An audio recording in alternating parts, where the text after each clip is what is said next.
Then Allah said, فَلَا تَقُلْ لَهُمَا أُفٍّ. Don't raise your voice on your mother. Don't you dare raise your voice on your mother. وَلَا تَنْهَرْهُمَا.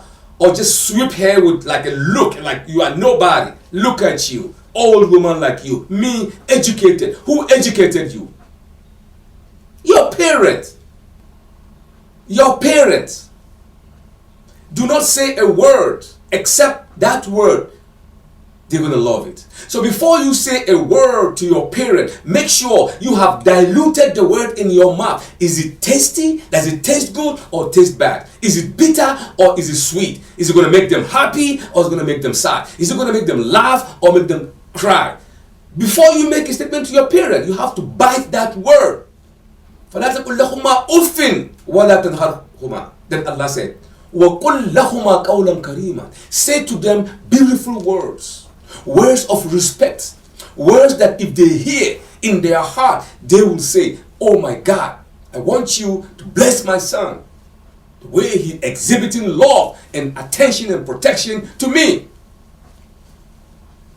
قُلْ لَهُمَا قَوْلًا كَرِيمًا. Then Allah said, وَاخْفِزْ لَهُمَا جَنَاحَ الذُّلِّ مِنَ الرَّحْمَةِ. If you come to your parents, lower your wings.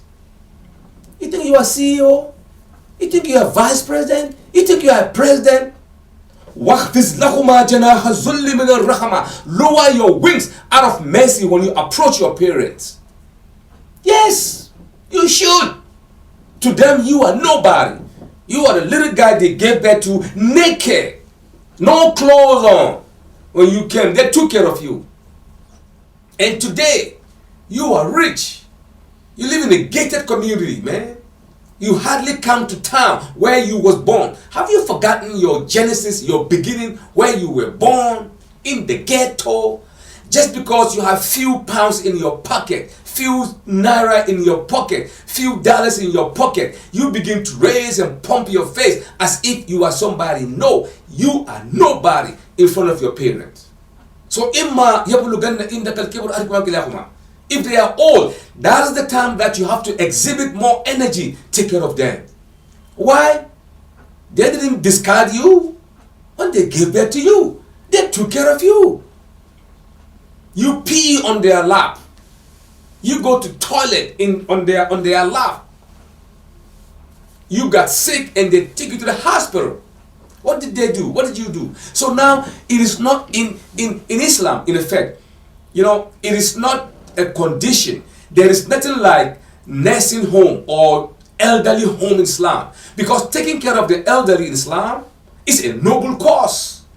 You don't discard your parent to the old age houses just because you don't have time. Man, they got time for you. They could have dumped you somewhere else, but they didn't. They took care of you. So Allah said, and your parent, be kind to them, be good to them, be of service to them. Why not? They took care of you. وَبِالْوَالِدَيْنِ إِحْسَانًا. Then Allah said, إِمَّا يَبْلُغَنَّ إِنَّكَ الْكِبْرَ أَحَدُهُمَا كِلَاهُمَا. If one of them is dead and the other one live, it's still your duty to take good care of your parents. Why not? When you was growing up, you can't even walk, you can't even think, you can't do anything. They took care of you. On the day that you were born up to today, that you walk on the surface of the earth, they took care of you. You don't know how they bring the food to the table for you to eat.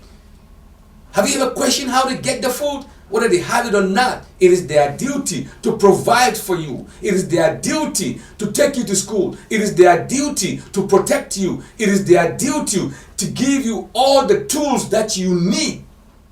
There was a fighting expedition that the unbelievers are trying to attack the Mecca, the young Islam. So this young guy was 12 years old, and he came to the Masjid of Islam. Say, Ya Rasulullah, O Masjid of Allah, I want to go and fight to protect the sanctity of Islam. So the messenger called the Sahaba and said, look, do we have any armor and shield to give you this young man? He wants to go and protect Islam. So they gave it to him. When he put it on, he began to exhibit, goodness. He was jumping. He was so happy. He was expressing himself. The messenger looked at him and he said, come here, young man. When he came, the messenger said to him, are your parents alive? He said, yes. He said, then go and do jihad to them. That means go and be of service to them is much better than to go and fight for the cause of Islam. Doing jihad for your mom, that means taking care of them, giving them all whatever they want, sending you to errands, doing their bits is much better according to the Messenger of Islam. So someone again asked the Messenger of Islam, "O Messenger of Islam, after doing my duty to what Allah have asked me to do, who else should I turn my attention to?" The Messenger said, "Your mother." He said, "Okay, after taking care of that, who else?" He said, "Your mother." After that, he said, "Your mother." Again, the fourth time, he said, "Your father." You see, mathematically, the women have 75% and we have 25%. Mother, don't play with your parent. If your mother is alive, that is your ticket to entering heaven. Be of service to them. But today's children or today's youth, they think they know more than anybody else. If the mother say no, they say yes. The mother say 1, they say 10. The mother say 10, they say 20. And that is what is going on. So young men, don't you see that most of the things that you're trying to do, I'm trying to get a job, I'm trying to do a business, things are not going well. Go back and look. What is your situation between you and your parents? They have to bless you. They have to endorse you by saying, "May God mercy and blessing be upon you." But here's the case, you don't even give them a call. You live in a gated community. You don't have time for your parents. They live in their village. Once in a while you go, maybe once in a year, and you send them grain and few rice. Yeah, you just dump it and come back to live in a beautiful mansion. Fine, I'm not saying don't leave, but your parents comes first.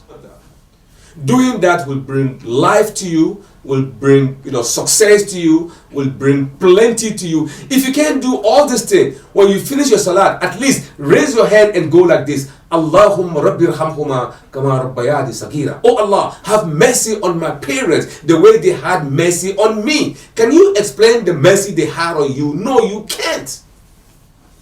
So Allah said, "Hamalathu ummuhu wahanan ala wahanan." Your parents have gone through cycle of pain upon pain because of you. Then 2 years before you were weaned, then Allah said, "Anishko lili, give glory unto me." Then what was there? And then to your parents. So the messenger is saying, if there is anyone to be worshipped beside Allah, it could have been your parents.